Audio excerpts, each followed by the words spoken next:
président Sidya Touré. Vive la jeunesse républicaine. Vive la journée internationale de la jeunesse.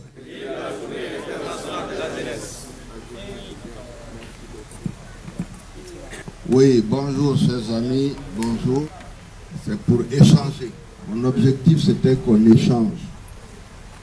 Je ne vais pas vous faire un discours long. J'aimerais beaucoup plus répondre à vos préoccupations. Mais avant cela, comme nous sommes dans la journée de la jeunesse, il faut qu'on explique à peu près quelle est notre perception et notre vision de cette jeunesse dans notre programme de développement économique et social. Nous avons tous été jeunes. Moi aussi, j'ai été jeune. Tout le monde a été jeune et puis après on devient moins jeune et on devient de moins en moins jeune. La jeunesse, c'est un passage obligé. Ce n'est pas un état permanent. On n'est pas permanemment jeune, bien que le secrétaire général de la jeunesse de mon parti l'a pris de 45 ans maintenant. Bon. Mais on n'est pas permanemment jeune.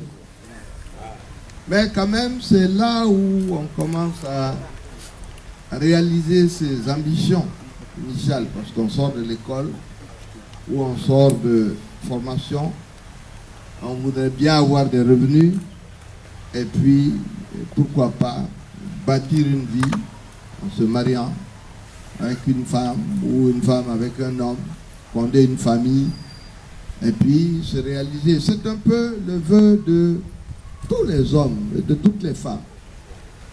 Un peu un vœu de bonheur. Il ne peut malheureusement pas s'accomplir sans travail, sans revenu. C'est ça le problème fondamental. Sans revenu. Et après donc, quand on veut parler de cela, on vous dit, ouais, l'emploi jeune, c'est quoi l'emploi jeune? Ce n'est pas les jeunes seulement qui sont employés, c'est tout le monde qui a besoin d'être employé. Les jeunes, c'est immédiat. Les autres, ça devrait avoir été fait depuis. Quand je suis arrivé ici comme Premier ministre en 1996, beaucoup d'entre vous n'étaient peut-être pas nés, vous étaient tout bébés. J'ai constaté ce problème et j'ai créé le premier ministère de l'enseignement technique et de la formation professionnelle. Pourquoi? Parce que je m'étais aperçu que beaucoup de jeunes étaient sortis des universités. Mais sur le plan purement professionnel, si tu les appelles quelque part pour leur dire quel est ton métier, qu'est-ce que tu sais faire, ils ne peuvent pas te le dire. Ça commence par cela. Donc le problème, l'un des problèmes fondamentaux, c'est la formation. L'adéquation de la formation avec les emplois disponibles. L'emploi disponible dans un régime, dans un système d'économie libérale, l'emploi disponible, ce n'est pas la fonction publique. L'emploi disponible, c'est le secteur privé. L'emploi disponible, c'est même les emplois que vous-même, vous pouvez créer en montant des sociétés. Mais tout ça a besoin d'un environnement. Cet environnement, c'est un environnement de développement économique et social intégré qui touche tous les secteurs de la vie sociale et qui est capable de créer surtout de l'emploi dans le secteur privé. Nous sommes près de 12 millions d'habitants. La fonction publique guinéenne, je ne sais pas, peut-être là, 150 000 personnes aujourd'hui. Mais elle ne peut pas aller plus loin que ça.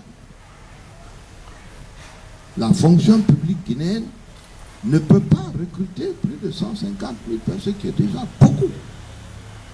Mais si tu demandes aujourd'hui les jeunes qui sont sortis des universités et qui n'ont pas d'emploi, pas uniquement des universités, des différents centres, ou qui sont sur le marché, qui veulent travailler, moi je suis ceux qui sont plus de 150 000. Donc, c'est dans le secteur privé qu'il faut que cela se trouve. J'essaie de vous expliquer notre programme. Ce secteur privé, il est animé par des sociétés, pas par une société minière, une société de bauxite, mais par des multiples sociétés qui vont faire des meubles, qui vont faire du café, qui vont faire de l'anacarde, qui vont faire du coton, qui vont faire aussi des mines, mais ça ne peut pas être simplement un problème de l'administration. C'est donc une organisation de l'environnement économique qui doit permettre que le secteur privé se développe dans notre pays. Pas avec les entreprises. Une entreprise qui vient faire de la bauxite ou de l'or, c'est très bien. Mais comme je l'ai dit 1000 fois, moi j'ai CBG à côté de chez moi, dans mon village. Quand tu prends la route de la plaine, tu peux aller à Kamsa, c'est 20 km. En 45 ans, ils n'ont pas fait un puits là-bas. Mais ce n'est pas leur travail, ça. Et ils exploitent la bauxite, ils ont peut-être 5000 employés, admettons qu'il y en a encore 5000, ça fait 10 000. Ils donnent de l'argent à l'État. Si cet argent n'est pas détourné par l'administration, il peut vous servir à développer votre pays. Mais ce n'est pas uniquement un problème d'argent, c'est également un problème de gouvernance, un problème d'organisation de l'État. Et c'est la raison pour laquelle, quand vous lisez le programme de l'UFR, le premier point, c'est le renouveau de l'État. Qu'est-ce que ça veut dire? Mettre en place un système administratif compétitif qui permet de faire avancer les dossiers de manière transparente afin qu'on puisse bénéficier de toutes les opportunités qui s'offrent à nous. Quand j'ai vu en 1996 que cette administration n'était pas performante, même au niveau des ministres que j'avais nommés, j'ai créé le conseil interministériel, ça n'existait pas avant, hein. Le conseil qui permet au Premier ministre de rencontrer les ministres, et la plupart du temps, j'élargissais ça aux directeurs généraux. Pourquoi? Pour leur expliquer le b.a.-ba, parce qu'on a un problème dans ce pays, il faut le reconnaître depuis l'indépendance. Notre administration est complètement ballottée dans tous les sens et on n'a pas reçu les formations nécessaires. Donc il fallait, dans chaque secteur, expliquer au niveau des finances pourquoi le trésor doit fonctionner comme ça, pourquoi que les impôts doivent fonctionner comme ça. Quand tu dis à un Guinéen, ce qu'il perçoit, c'est qu'il y a des cadres là-bas qui ont beaucoup d'argent et qui vont dans les quartiers, qui ont des dollars, qui ont des machins. C'est tout ce que nous on comprend. En fait, c'est une contribution à l'État pour permettre à l'administration de gérer les problèmes concernant la totalité des populations. Donc à partir de là, vous avez besoin de quoi? Vous avez besoin d'un leadership. Vous avez besoin de quelqu'un qui comprenne tout ça pour mettre en place une organisation afin non seulement de permettre de gérer le budget, qui est normalement l'expression économique et financière de la politique gouvernementale, mais également les cadres institutionnels qui permettent au secteur privé de venir ici. Je vais vous donner un exemple très simple. J'ai une dame, demoiselle qui est assise en face de moi et j'ai un monsieur à côté. Admettons que vous êtes à Dakar, vous gagnez à la loterie. Vous gagnez 100 millions de francs. C'est ça. 100 millions, ça fait à peu près 1,5 milliard de francs guinéens. Est-ce que tu viens avec en Guinée ou bien tu l'investis au Sénégal? Pose la question. Vous êtes déjà allé au Sénégal tous les deux? Non. Bon, voilà encore un autre problème. Il va falloir qu'on réquisitionne des puces ici pour vous envoyer ne serait-ce qu'en Sierra Leone pour aller voir ce qui se passe là-bas. Parce que quand vous ne voyez pas, c'est très compliqué.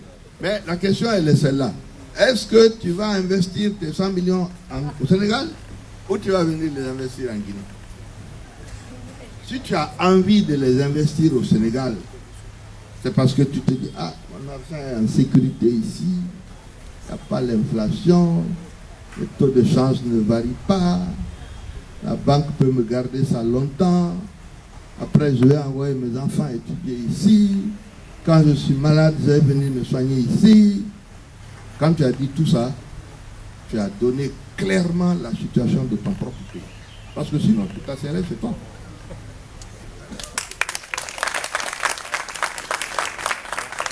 Est-ce que vous avez vu des Sénégalais quitter Dakar pour venir se soigner ici? Non. Vous en avez vu qui sont venus acheter des maisons ici? Jamais. Donc il y a un problème. Le problème là, c'est le problème de cet environnement que, normalement, de la gouvernance que nous devons régler. Quand vous avez réglé ça, vous avez plein de gens comme ça qui n'ont pas uniquement 100 millions, mais il y en a qui en ont 200, il y en a qui en ont 1 milliard, qui vont dire, hey, dis donc, le nouvel Eldorado où il y a des choses à faire, c'est en Guinée. L'emploi se crée derrière ça. Le discours ne crée pas l'emploi. L'emploi jeune, voilà, vous faites des séminaires, on réunit 200 personnes. Non, c'est pas vrai. Ça ne donne pas du travail. Hein. Le travail se donne parce que l'activité est là. Et l'activité, ce sont les sociétés privées qui créent cette activité-là. Et ces sociétés privées évoluent dans un environnement institutionnel organisé par l'État. Et l'organisation de cet environnement-là, ça dépend de la capacité du leadership à le faire. Et mon ami, à ce niveau-là, l'expérience, c'est la chose la plus déterminante. L'expérience. L'expérience. Quand je parle d'économie ici, de l'organisation des finances publiques et autres, on m'a dit, ouais, mais quand le président Sidia parle, nous on comprend bien. Mais parce que je ne lis pas ça dans un livre. Ça vient de mon expérience de l'application de ces choses.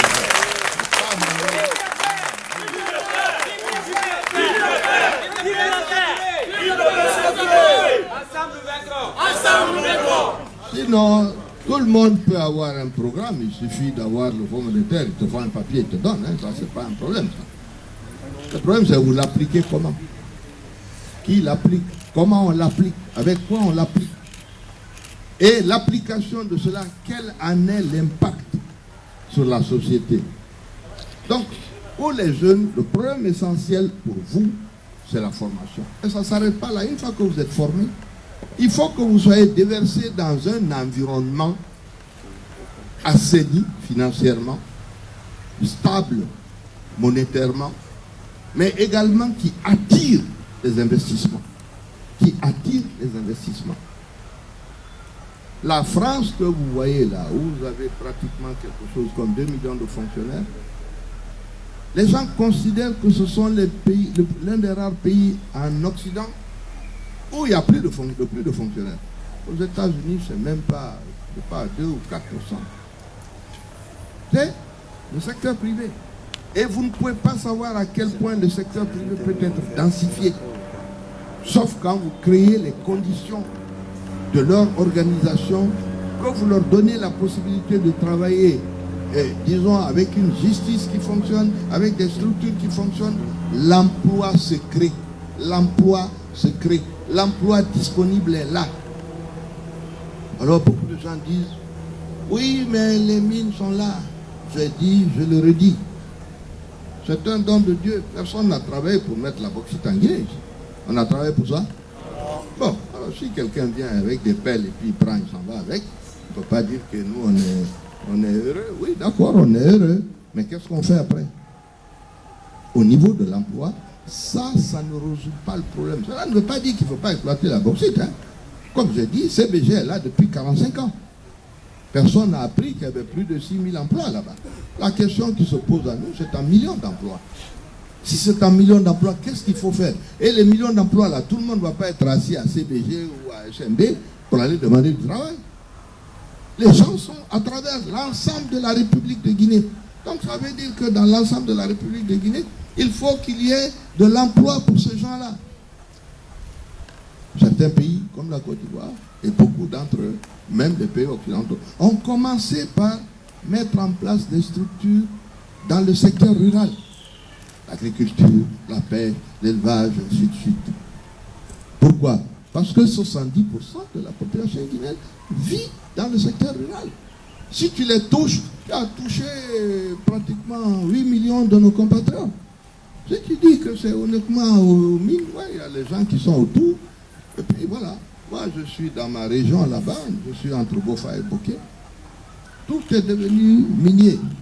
Les gens sont en train de vendre leur terrain à des prix de braderie à tout le monde. Pour faire ceci, pour faire cela. Les gens qui n'avaient jamais eu 1 million, ils vont se retrouver avec 50 millions, avec 100 millions. Mais en un an, ils ont fini de manger ça. Ils ont épousé une femme, ou bien ils en ont épousé deux. Ils ont acheté une bicyclette ou bien une voiture d'occasion. Et puis voilà. à la fin de l'année, ils sont au même niveau, mais ils n'ont plus de terrain. Hein. Et ils ne vont pas tous devenir des employés de la mine. Ça, c'est pas possible. Et donc, qu'est-ce qu'on fait? C'est la raison pour laquelle, une fois que dans le programme de l'UFR, nous avons réglé le problème de la restructuration de l'administration, pour mettre les gens qu'il faut pour travailler, et qu'on a donné, disons, les préconditions à chacun pour savoir ce qu'il a à faire, que nous avons assaini les finances publiques, hein, et que nous avons maintenant un développement sectoriel à faire. L'agriculture est l'un des domaines dans lequel j'ai toujours dit qu'il fallait investir. Je l'ai toujours dit. Parce que cela emploie beaucoup de monde. Tous les Guinéens ne sont pas des diplômés de l'université comme vous. D'ailleurs, même parmi vous ici, il y en a qui ne sont pas des diplômés de l'université. Le pays comme le Mali qui est en guerre aujourd'hui, en 2017, a été le premier producteur de coton de l'Afrique avec 750 000 tonnes. C'est 2,5 millions de Maliens qui travaillent là-bas. Voilà l'emploi, c'est de ça qu'il s'agit. Et l'emploi là, c'est pas pour aller cultiver avec les machins là, c'est pas de ça qu'il s'agit. Hein. Quand tu produis du coton, tu crées également le transport avec, tu crées les pistes rurales avec, tu crées les problèmes d'engrais avec, tu crées les problèmes de la transformation avec, et vous avez toute une série d'activités qui font que vous avez autant de gens qui vont travailler dans ce secteur. Mais vous multipliez ça par différents produits. Vous le faites pour l'anacarde, vous le faites pour le café, vous le faites pour le cacao, le palmier à huile, l'éveil en forêt, et ainsi de suite. Oui, vous avez de l'emploi qui se crée. Les réunions ici au Palais du Peuple, 200 jeunes, ouais, non, ça ne règle pas la question. La question essentielle est un problème de gouvernance générale et de programmes structurants qui permettent d'employer le maximum de gens dans les secteurs comme l'agriculture et autres. C'est quelque chose d'extrêmement important parce que c'est une activité que nous connaissons, mais dans lequel nous ne nous sommes pas suffisamment développés. Parce que nous n'avons pas modernisé notre agriculture. Et pourquoi encore? Il y a une chose pour laquelle il faut développer l'agriculture. Je vais vous dire, aucune civilisation ne peut reposer, si vous voulez, sur un état où les gens n'arrivent même pas à se nourrir. Le problème de la nourriture est un problème en Guinée. En Côte d'Ivoire, ce n'est pas un problème de manger. Tout le monde trouve à manger. Quand vous ne trouvez pas à manger, il n'y a rien derrière ça. Parce que vous passez votre temps à chercher à manger. Si tu as faim là, tu n'es plus diplômé, tu n'es plus rien du tout, tu es le gars qui cherche à manger. Donc le problème de la nourriture, il faut le régler. Déjà, l'agriculture nous règle ça pour l'ensemble de nos populations. Quand tu as le ventre plein, tu peux commencer à dire, bon, qu'est-ce que je vais faire ce soir? Mais ça va trouver que tu as déjà mangé. Hein? Si tu n'as pas mangé là-bas pendant 2 jours, tu ne te dis pas ce que tu vas faire ce soir, tu ne te dis pas comment tu vas faire de la recherche, tu ne te dis pas on va coudre des robes, ainsi de suite. Donc, c'est un problème important d'orientation de l'agriculture. J'ai parlé de cela très rapidement pour vous permettre de comprendre que les solutions existent. Ce qui nous manque, c'est l'application de ces solutions. Elles ne passent que par la formation et une meilleure gouvernance. Il faut qu'on se le dise. Une gouvernance meilleure, c'est un cadre macroéconomique assaini, c'est-à-dire que il ne faut pas qu'on vous pense que ce sont des gros mots. Ça veut dire simplement que ce que tu gagnes là, tu dépenses ça. D'accord? Et que quand tu fais cela, et qu'il n'y a pas de corruption, il n'y a pas de machin de détournement, il n'y a pas de ceci, en général, au bout de l'année, tu arrives à quelque chose de concret parce que tu as réparti ton argent en disant, voilà, ça c'est pour le salaire, ça c'est pour le fonctionnement, ça c'est pour l'investissement. Voilà ce que ça veut dire. Ça ne veut pas dire autre chose. Mais ça, vous pouvez le faire, parce que chacun de nous serait capable si tu connais. Si tu ne connais pas, on est là, on tourne en rond, et puis on se dit des choses. Et les questions essentielles pour lesquelles le budget a été voté ne sont pas exécutées. On est à Conakry aujourd'hui. On a des problèmes d'électricité, on a des problèmes d'eau, on a le problème de l'assainissement. Tout ça, c'est dans le budget. Pourquoi ce n'est pas fait? Parce que l'application n'a pas suivi. Voilà pourquoi il faut avoir une bonne administration. Donc j'ai dit tout ça pour que vous compreniez, c'est la journée de la jeunesse, que l'espoir est permis à condition que le pays soit géré avec l'expertise nécessaire. C'est ça la vraie question. Il ne faut pas qu'on se cache la vérité. Il faut que le pays soit géré avec l'expertise nécessaire. Il faut qu'on ait la connaissance de l'État, de l'administration et qu'on applique ce qui se passe ailleurs. Nous n'inventons rien. Quand tu arrives ici en il n'y a pas de courant à Conakry. Mais il y a du courant à Bamako. Il y en a à Sierra Leone ici. Il y en a en Mauritanie. Quel est le problème? Ce n'est pas dépendre de Mauritanie, ce n'est pas les barrages. Tout le monde peut trouver du courant à condition qu'on soit organisé. Donc, la question essentielle, le programme, c'est une chose. Le leadership, c'est la chose la plus importante. Quand vous posez des questions, posez-les clairement. Hein? Parce que comme ça, vous pouvez faire en sorte que nous puissions faire avancer les choses.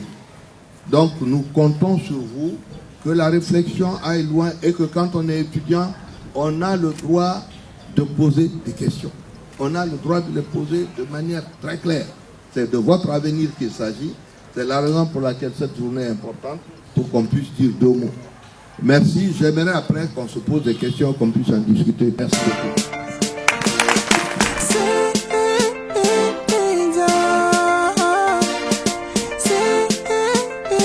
Ibia si on vote mandebe, si dia. Ibia si on vote mandebe, si dia.